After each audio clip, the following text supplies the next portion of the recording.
statements and members of the media. I'll start with the first MOS-involved shooting that occurred right here on 116th Avenue.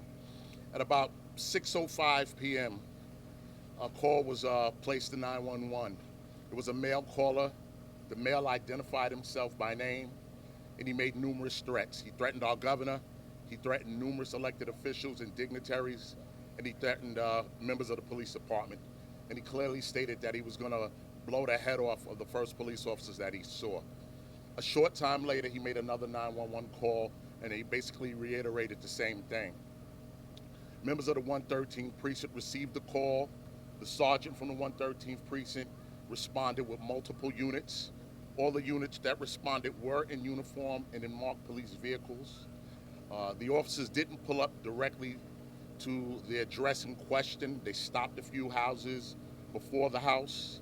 They got out the car, they walked down together. The sergeant was leading the officers. When they get closer to the house, a male emerges from the house.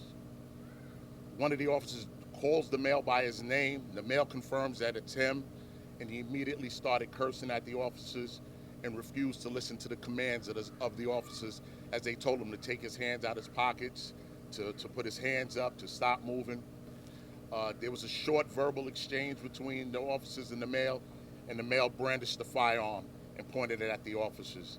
The officers had their firearms drawn already, and they exchanged gunshots. The male fired several rounds at the officers, and at least 6 members of the 113th Precinct fired their guns as well. The officers were able to stop the male. They were able to put him down. They were able to go over to him. They were able to place him in handcuffs, and they were able to start life-saving measures. They were trying to cover his wounds and perform CPR on the male as well. The male was removed to a local hospital where he eventually succumbed to his injuries. Our members were removed to a local hospital, and they were treated for various, they were treated for tinnitus, they were treated for trauma, high blood pressure, and other things. And right now, the scene is still under investigation, and we'll provide more details as they come.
Going around.